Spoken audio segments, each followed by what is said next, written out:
Hello everybody and welcome back to Prehistoric Kingdom itself. So for those who don't know, update 6 released today, adding the Paraceratherium and a variety of new features. So let's go check some of those features out. So pardon me, sorry. First of all is donation boxes. So basically these act very similar to the donation boxes in Planet Zoo. The more popular an exhibit is, the more guests will donate to that exhibit. And they can become a central economy for your parks. And it's certainly one that I would encourage using if you were to make a park such as this. Might just add a path to look into this Paraceratherium habitat and just see what happens when we add a donation box to that. So grab just this little one, bring it up to this level,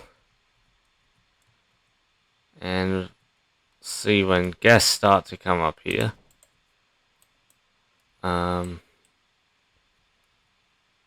Oh, so it has to be on a path. Okay. Alright, so maybe what I could do is... Okay, never mind.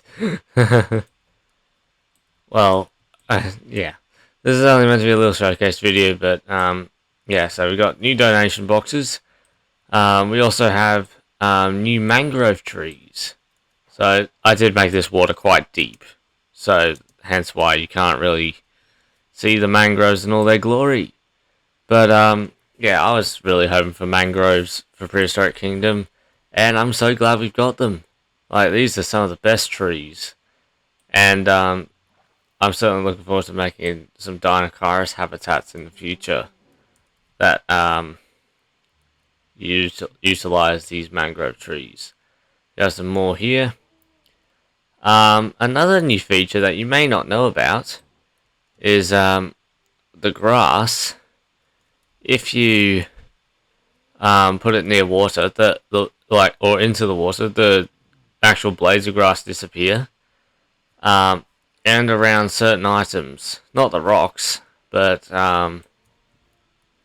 and I guess not the tall feeder either. Although actually, no. Low feeder. So let's go over. Yes, there you can see it working. So basically, feeders are placed, or any other items. When they're placed, the grass around them disappears if you're placing them on grass. Basically, allowing you to not have the tedious job of cleaning up after your mistake. The next little feature would be these new styled rocks. So if I go into modular pieces and we go down to the rocks, and I'll just pick the cliff sort of piece that we got. So you'll have the regular rock texture, the mossy rock, which is great for jungles or temperate forest builds, the sandy rock build style for deserts and stuff like that, and snow for boreal and ice age themed exhibits. So yeah, I think these are really cool little additions that will certainly spice up your parks a little bit. Yeah, so I like this update. And now onto the meat and bones of the video, the Paraceratherium itself. So we're going to start up with Kashaf. She's our female Paraceratherium. I think it's Grigitens, is it? Or is it Brigitens? Let's see. So the different Paraceratheriums we have are Juxia, which is a different intricacy altogether, which is about the same size as a horse, if not a little bit taller. So that is what's in that tropical habitat. Bugtians, Paraceratherium bugtians, which is slightly smaller than this one. Paraceratherium transauralicum. Okay, I think that's about it. Yeah, so these have a few differences other than their basal appearance. So you have this one, which really reminds me of Walker Beasts. Like, oh, I remember that. Seeing the intricacies, which were Paraceratherium. Just walking through the desert, which is one of their preferred biomes, and scrubland, and they like plants specifically. Then Bugtians is a tropical and scrubland preference. Looks a lot like an Indian rhino, if you don't mind me saying. That like armor plating look really resembles Indian rhinos. They also like plants. And Juxia is a forest species, preferring the tropical and temperate regions. So the three different skins you've got are stippled, lenticel, and umber. Yeah, very interesting. So we'll head back to our lenticle Paraceratheriums, who seem to be just about to feed. Now you can see them using that prehensile lip to help grapple. Since the extinction of the northern white rhino, people have wondered whether the same technology that revived Paraceratherium could be used for rhino conservation. Unfortunately, such an effort is wasted without diverse genetic material. Low genetic diversity is not so much of a problem for animals that can't be released, like ours, but a wild population of revived rhinos would suffer from a genetic bottleneck. Oh, that's sad. I guess we can only save so many species. So that was our male, and now we go to the biggest of Paraceratherium. Now, the main dialogue for Paraceratherium is pretty much the same from that little teaser trailer that we got. Oh, it's got a bit too much vegetation, but hey, it's fine. But yeah, this is probably my favorite, as it looks so much like Walker Beasts. And yeah, I love the Walking with series. It's my favorite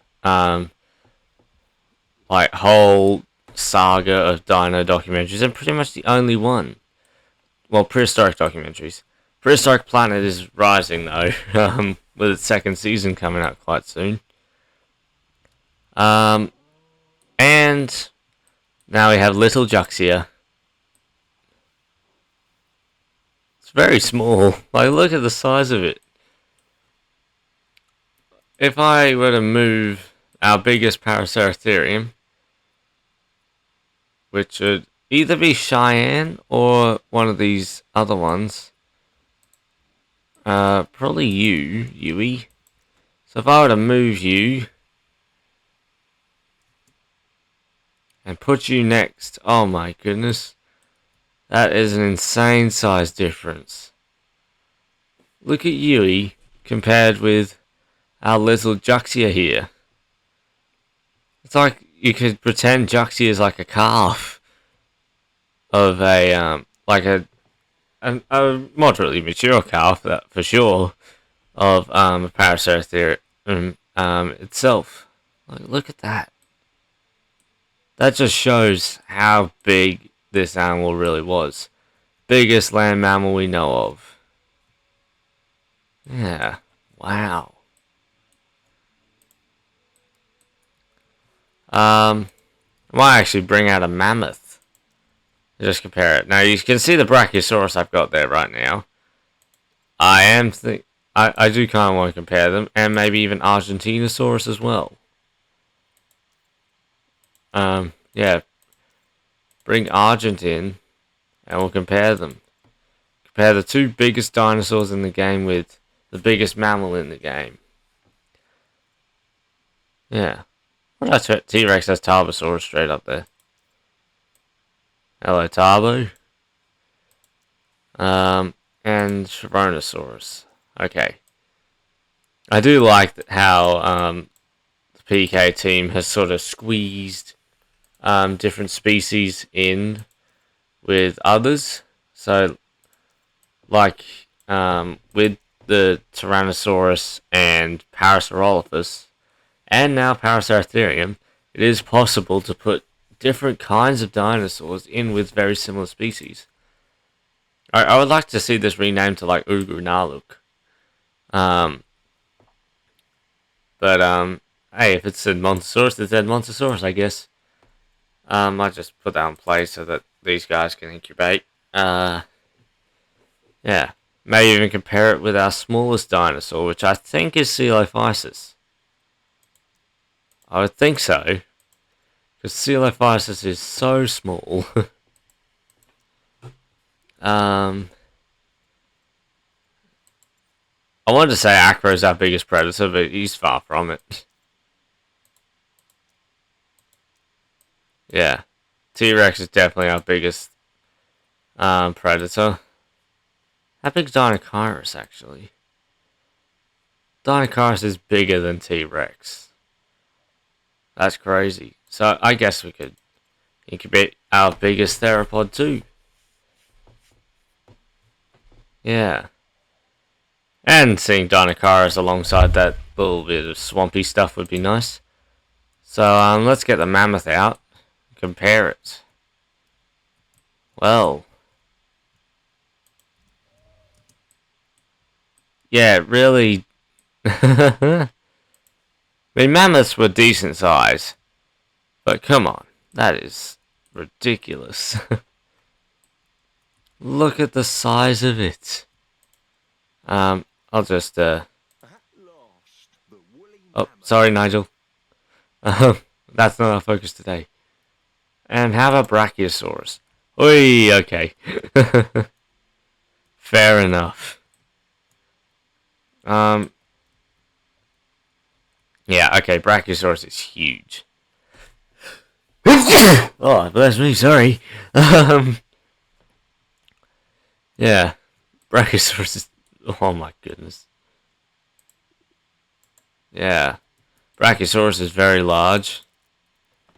We'll just wait for these last couple of dinos. So Hector, Delshai, and Baru.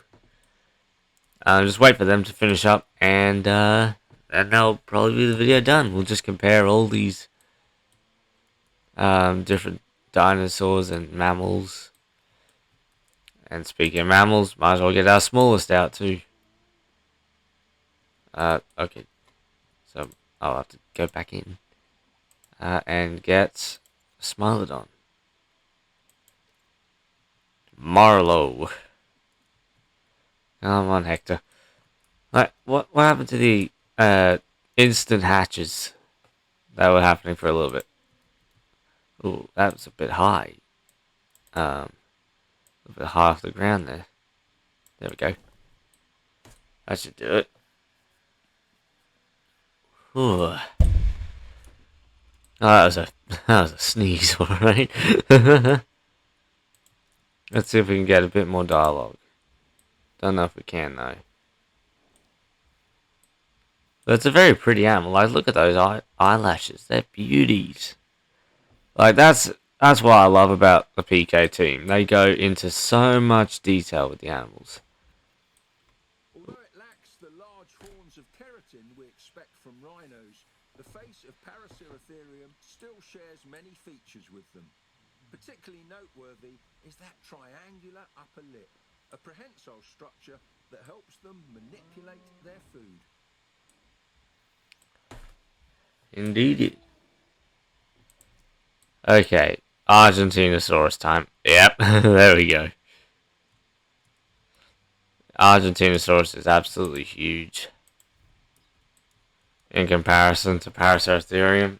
Like, look at that absolute massive animal. It's got a very similar head to Moschops now that I think about it. Yeah. That's a reference to my Paleozoic speculation video if you have not seen that yet. And little Coelophysis. Look at it. Just released all the dinos now. Ooh. So I've got a wood one. So let's see how this works. Yeah, there we go. Okay. We'll change it to insects. There you go, Coelophysis will love that. Where'd he go? Oh, there he is. Now, all I can hope is that he doesn't run through the fence. Oh, that's a floating rock. Just bring it up. There we go. That should do it. Oh, look at him. Look at her sit. Oh, no, it is a him. Okay. I thought it was a she. Yeah, oh, we're just chilling in Prehistoric Kingdom. It is a very chill game. I love that for it. Okay, I forgot that we didn't have it on speed, so we couldn't get these guys out. Oh, look at it. Just did a little, interaction with the ground. Like, when it's lying down, it will, like, scrape its head or something. And Dinocaurus. Oh, Dinocaurus is huge. Let's compare it to, well, Argentinosaurus is significantly larger, but look at that. For a giant ornithomimid, it is absolutely gigantic. And like, oh my goodness, Dinocaurus is pretty much the same size. How? This dinosaur is so weird. This thing is almost as big as the biggest land mammal we know of. Almost as tall. Probably is just as heavy, actually. Look at them. They're both pretty, almost to each other's height. Look at that, that is insane. You're insane. Oh, Mario. It's Mario? I thought it was Marlo, it's Mario. There we got Smilodon. Coelophysis is without a doubt the most iconic dinosaur of the Triassic. Yeah, let's just compare them all. It's almost certain that it's also the trickiest dinosaur name to say. If you ever have some time on your hands, I recommend listening to the visitors try to sound out its name. Coelophysis never fails to make me smile.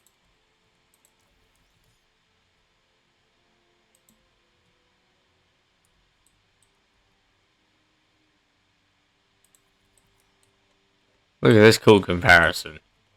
A little Coelophysis, then Smilodon, then Juxia, then Dinocaurus, then Paraceratherium, and then all the way up at Argentinosaurus. Yeah, we'll just let them run free now. Absolute insanity, that is. Might just change it to meat so that it's more suited for the Smilodon as well. There you go, Smilodon's got food. Yeah. It's going to be interesting when conflict happens in the game. What would Dinocaurus do to something else? And what would Paraceratherium do to something else? Oh my god, look at that tongue. Okay, I think this video's gone on about long enough. Oh, look at that. Looking right down at it. Yeah, this video's gone on for 19 minutes, about as long as it needs to. So, yeah, if you enjoyed this video, and, I do recommend checking out Paraceratherium. It is an amazing Cenozoic species, and hopefully with more to come. There is one other species that has been currently teased for the game. I'm thinking it's Plateosaurus. What are your thoughts on the new species that has been teased alongside Paraceratherium, which is now in the game? But what do you think is next? Leave a comment down below. But if you enjoyed it, like and subscribe if you want to see more, and I will see you in the next one. Bye bye.